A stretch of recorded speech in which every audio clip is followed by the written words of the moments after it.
Session 3, a leader with grit takes a church through multiple generations. Now, when you arrive at a church or plant a church, the new thing, and I have to admit I haven't connected with it all that much, but kind of the new thing is to say that you should immediately start to plan your succession. And I have to admit, I didn't really think about that until my late 50s, 60. I really started thinking about it firmly. But I can see the benefit in that, and I know people teach that, and the book Next teaches that. But here's one thing that I really do resonate with, is when you arrive at a church or plant a church, you immediately begin to change to reach the next generation. That is an ongoing process. This sounds crazy, but every Sunday you should be an inch more contemporary than you were the previous Sunday. It's like an ongoing push, which leads to that low-grade frustration that we were talking about, that is almost always there. It leads to the whole pain management thing. It leads to the style changes that Greg was just talking about. That we always are kind of pushing that way. When I was 24 years old, I came to a church that was 185 years old.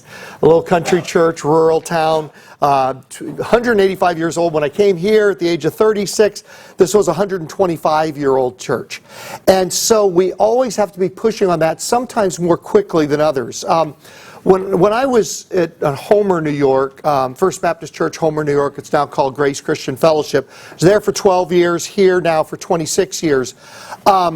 Wayne Gretzky said, the hockey great, he said, the secret to success was he wasn't skating to where the puck was. He was always skating to where the puck was going to be, where it was going. So don't skate to where the puck is, skate to where the puck is going. And so I think that's the key, to always be pushing to where the puck is going, sometimes slowly, sometimes more quickly. So when I was in Homer, the analogy I would use all the time, it's like a frog in the kettle. You gradually turn up the heat over time. Or one of my favorite stories is a pastor one time at a church. He was a young pastor. He comes in. He wants to make changes. And so one of the changes he thought needed to happen was that they needed to move the piano from the left side of the platform to the right side of the platform. And so he just did it. He just did it. Silly boy. Okay, he just did it one day. And so the deacons fired him on Monday night for switching the piano from the left side to the right side. And then they moved it back to the left side. So he visits the church like 5 years later, and his successor is there having a successful ministry, and lo and behold, the piano's on the right side rather than the left. He had done what he had gotten fired for. And he said, "How'd you pull that off?" And he said, his successor responded, "An inch a Sunday for 500 Sundays." That's how he did that. An inch a Sunday for 500 Sundays.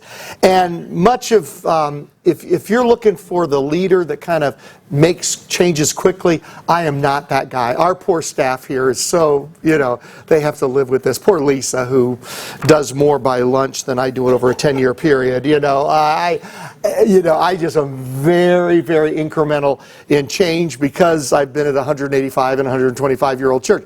So in New York, the music changes, the style changes, the contemporary changes were an inch at a time, just frog in the kettle, little changes. And then by the time I've been there for 12 years, it was a quite contemporary church, by that time, but it happened a little bit at a time. Came to Pomona, we were 6 months from bankruptcy, which is a wonderful thing for change. Okay, 6 months from bankruptcy. Pray that for your church. Okay, that's the main thing you want to take around. Pray that your church goes bankrupt. Yeah, because I'm just kidding, kind of. It worked out for us. Because when a church is 6 months from bankruptcy, people are like, tell us what to do. Tell us what to do. It's like when you go to your doctor and you get a tough diagnosis, you're just like, I know I'm supposed to lose weight, eat more healthy, I know I'm supposed to do all that stuff. I will immediately begin to do it more fervently if I get a bad diagnosis at a doctor's office someday. So 6 months from bankruptcy is just, so we immediately changed. Overnight, Jay started a contemporary service that was parallel to the traditional service, and we just did parallel and contemporary side by side, created two parallel universes, one traditional, one contemporary, and just instantly changed overnight, because that's what you do when you're 6 months from bankruptcy. Now, the new pattern that I'd like to advocate is a multi-gen church with a next-gen bias. And I am so grateful, because I am horrible at titles. TM gave me that title. I think Doug Mai gave me that title. I was going to teach on this subject. I had some lame title, because that's what I do. I do lame titles. I have other people help me with better titles, you know. And Doug Mai, or somebody, the committee, came up with this, a multi-generational church with a next-gen bias. I'm like, oh, that is so awesome. I am like going to use that, you know. Just, I love that so much. Like Andy Stanley says, that there are no love songs written to 51-year-olds. They're all written to 15-year-olds. I mean, think about it. When's the last time you heard a love song about a 51-year-old, or I'm 62? No love songs for 62 years old. There's just a trying to stay alive songs for 62 years old. So he says, okay, if all the music industry pitches all their songs to 15-year-olds rather than 51-year-olds, what should the church be doing as well? We should be pitching our ministry, not completely, but more, as much as possible, to 15-year-olds rather than to 51-year-olds. And so this is from another TM event. Like I said, it's all just stolen from that. Do you see the card you got when you came in there? Those on our staff have received these cards. This sits on my desk. Let's go to the one. I'll get to the other one later in the day. Leadership is disappointing your own people at a rate they can absorb. I love that quote so much. Leadership is disappointing your own people at a rate they can absorb. I got that from a TM event, because I get everything from the TM events. And what I always say to the pastors on our staff that are over, let's just see, what age should we say? Over 40 and under 40. I'll say, to those of you that are under the age of 40, you need to constantly be challenging us to disappoint people, because change disappoints people. So you got to be pushing the edge of the envelope. But then for those of you over 40, or let's say over 50, you always need to be reminding the younger half of the staff to do it at a rate that people can absorb. And so it's kind of like playing blackjack. I've never played it except for fun, honestly. But what is it? You get as close to 21 as you can without going over 21. And so you're always trying to say, how much change can our church absorb? But on the other hand, you need to be disappointing people on a regular basis by change, but at a rate they can absorb. Three options that we have when we're trying to take our church through multiple generations. The first one generation. Just serve one generation and then you die. Now that looks like a straw man. You know how you always put the ones you don't want first, and then you say, but the answer is this one over here. Literally, that's not a straw man. I have seen the pain that we have put congregations through for 38 years now, or 37 years. It's painful, and it really is. And you know, sometimes I wonder if, like David, it says David served God's purpose in his own generation, and then he died. You know, and so there's actually a part of me that wonder. This is just cynical, tired me. Okay, I don't believe this. I'm going to get to what I do believe in a moment. But there are days when I just think, man, maybe we should just go all in on one generation, and then die and hand our facilities over to a younger congregation. You know, there are days, those are like depressing days when I have that, but it's just not worth it. We're putting people through so much pain. Okay, I don't believe that, but on the other hand, I think for some congregations, I honor those congregations that are doing that right now. They're just, they close their doors in a peaceful, nice way, and then they turn it over to another church that can make it a video venue, or a younger congregation that, I mean, we have these thriving congregations, younger generation congregations meeting in schools, and we have these dying congregations meeting in multi-million-dollar facilities, and there is a time and place to put those two together. All right, just a thought. Now, multi-generation. This is harder, but it's better. Okay, it's harder, and that's what we do that right now. And poor Jay Walden and our tech team, we literally changed from being First Baptist Church Dallas to Saddleback in 10 minutes. And it's fine for me because I just walk out to the lobby and come back and it's a different church. And but for the tech team, and when the pastor goes long, which hardly ever happens, maybe once a year, if the pastor goes long, they've got 5 minutes to change from First Baptist Dallas to Saddleback. And so Tina's not making eye contact with me right now. She's our service producer, and she has a twitch in her right eye, and she's gotten over with the counseling, but it just came back again. So multi-generational. Okay. Then number 3, and this is what TM taught me with that title, which is so awesome. Multi-generational with a next generational bias. That is that it's the hardest and it's the best. We multiple generation, but we always need to put the thumb on the scale for the younger generation. Skating to where the puck is, going rather than where it is. Just our culture is changing so fast that I think we have always got to have that bias. Now, oh my goodness, you'll get pushback on this. I lost my communication card. I actually had a communication card somebody actually signed. And I'm going to take them out to lunch, and I'm going to try to give them a different worldview. But this church, oh man, our church, Purpose Church, we're just becoming a one-generational church only for the younger generation. And I'm like, have you gotten out much? Yes. Okay, our church is so traditional. I mean, we really are. I'm going to say a braggadocious statement about Purpose Church, and it's going to be a hugely braggadocious statement, but nobody's going to be jealous in the room. I guarantee you're not going to be jealous. We are probably the best church in this section of Southern California for a 60-year-old or older. We probably are. Nobody's jealous, right? Because, that's like saying we run the best funeral home around, and, I mean, people they need to get out. They need to get out and just see what's out there. And we are very slow in adapting, in a contemporary way. Right, Adrian? Do you want to say right? He's just laughing because he wants to keep his job. But anyway, that's it. So, no, I mean, it's just people don't get out. But in our little world, I understand where they're coming from. From their perspective, it is changing. It is changing. And the analogy I'm going to use when I take them out to lunch is I'm going to say, look, let's imagine that you retire and you move to Alabama, okay? And all your friends who have only lived in Alabama say, my goodness, Alabama's getting liberal these days. My goodness, Alabama's getting progressive.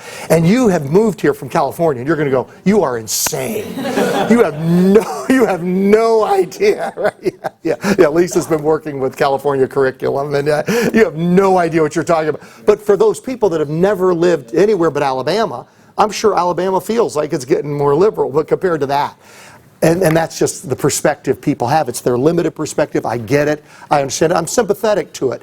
But it's just not in touch. It's just not in touch with reality. And so we've always got to be pushing. Our church doesn't even think about it, and we're traditional. Okay, we have to consciously think about it in order to be more contemporary. And one of the reasons is they have a 62-year-old pastor. And when you have a 62-year-old pastor, you just naturally do better with older people than younger people. And so what I always say is, if you're an older leader, you need to fly by instruments when you fly the plane. When you fly the plane, you can look out the window if it's a clear day and see what you're doing and fly by sight. But if you're in the middle of a cloud, you've got to fly by instruments. My son Andrew is an air traffic controller, and he had a family crash and die that he was talking to. The last one's talking to him over Bakersfield because they got lost in cloud cover. The father should not have been in those conditions. He was not instrument rated, so he was unable to follow the instruments, and he thought he was going fine, and he was going right into the ground. And I think a lot of times we that are older leaders are that way. It looks great to us. We think things are fine. Okay, we think we're cooler than we are. We think we're still cool. And there used to be a time when I came here and I was 36 years old, I could look out the window and fly the plane by looking out the window.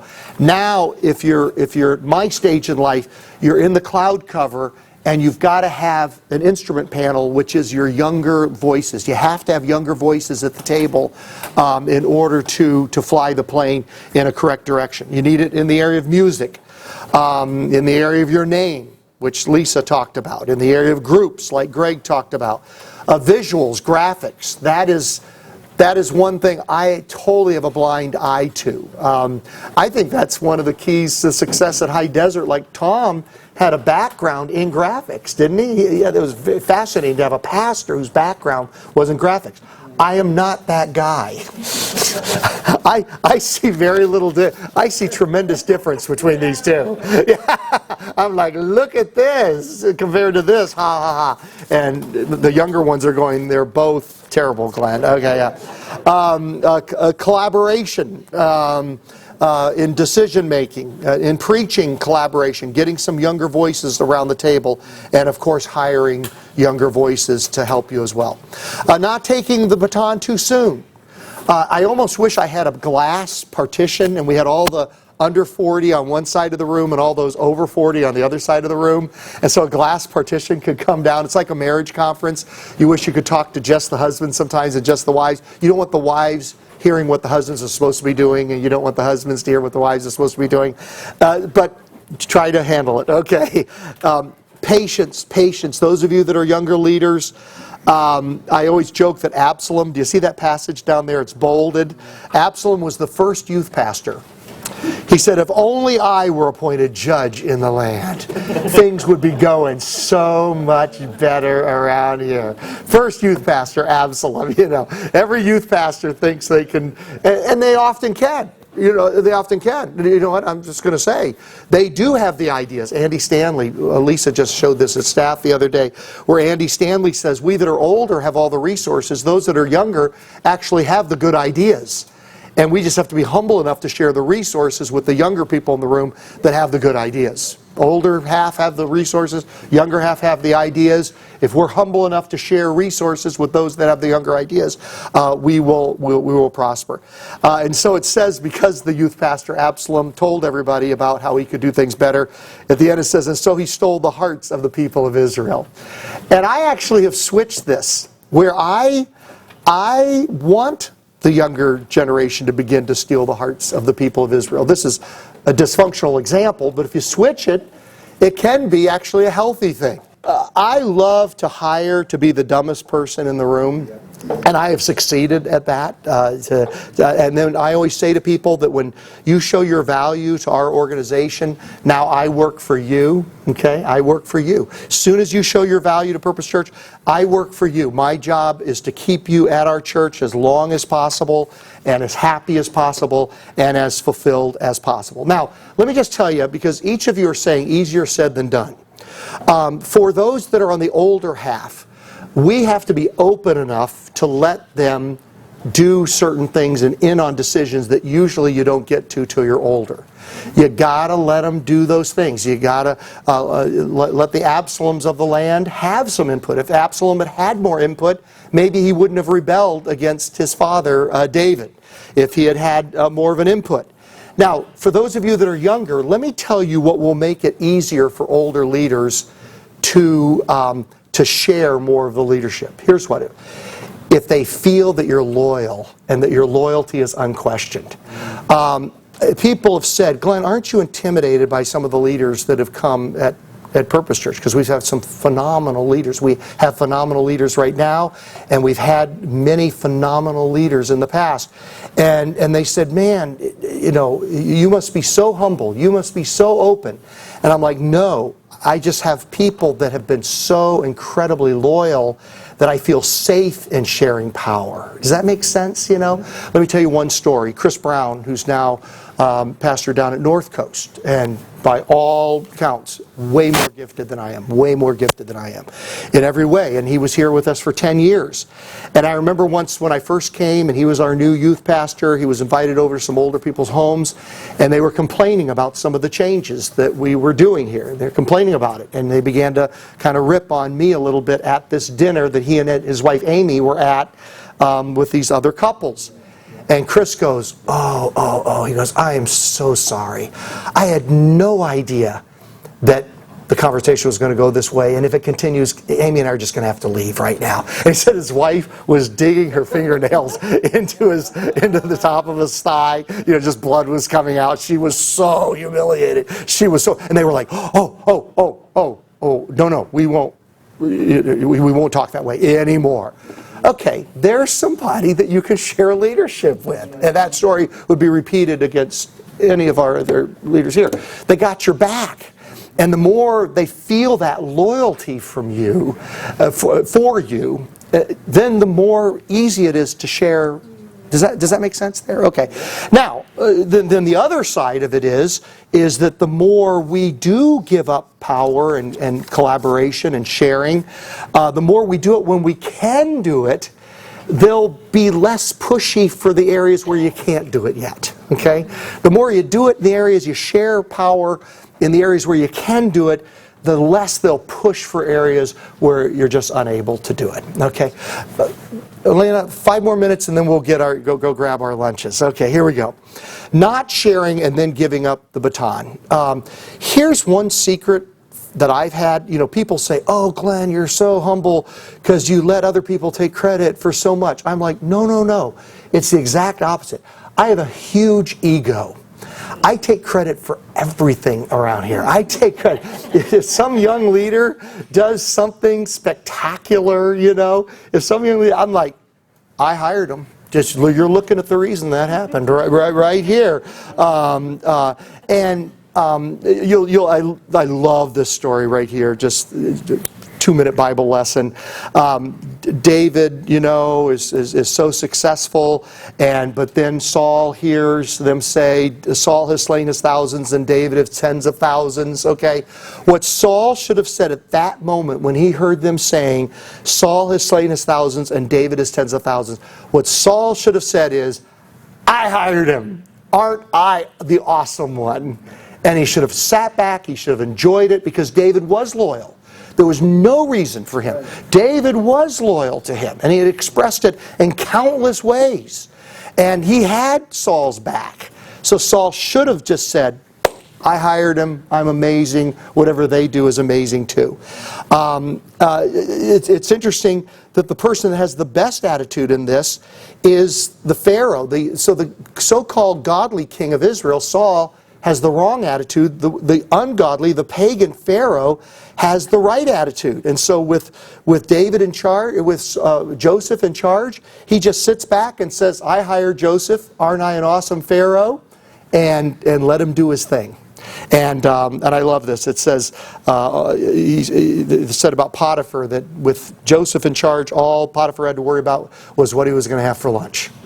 And that's what we're going to do. You know, in just a minute. It's just with all these young leaders in charge, all I have to worry about is what to choose for lunch. I consider one last thing, and I need to be. I feel badly about this because this is on tape. Oh, I got to still say it. Nobody else see it. Okay, so and this is somewhat arrogant on my part, but I feel like my predecessor here was a little bit like Saul, not a totally godly person. Godly, awesome, but just unwilling to change to be more contemporary, okay? And so just really held on to things and was unwilling to let it be more contemporary.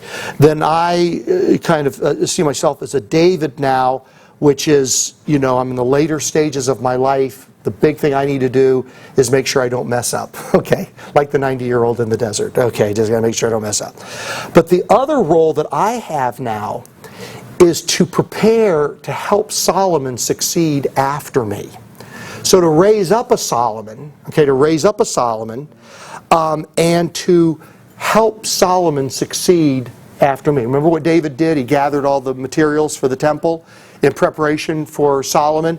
And so I asked our staff to tell me what are the dirty jobs that need to be done. I didn't say dirty things this time, okay. I'm saying what dirty jobs can I do before I leave? What things do I need to take care of that will be unpopular so that you don't have to do it within the first 2 years of your leadership? Because, you know, to be very frank, I've given up a lot of capital through the name change and other things, but I've got chips in my office to spare.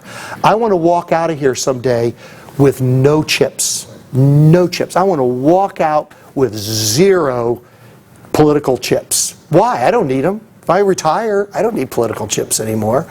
And I want to leave as few hard things for the next generation to do that need to be done. So to be very frank, a legend here, Ted Cole was a legend here. He probably should have fired some people before he left and not left that to the person that walks in after the legend, okay? And I want to be that guy that prepares the way for Solomon, okay?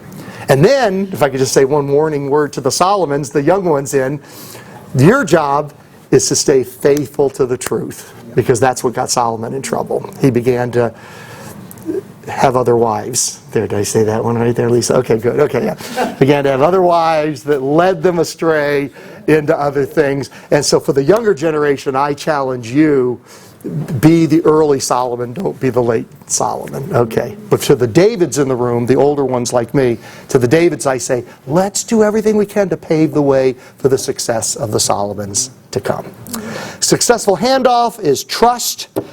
From the older generation to the younger generation, patience for the younger generation to the older generation, and grit is what makes it all work in the end.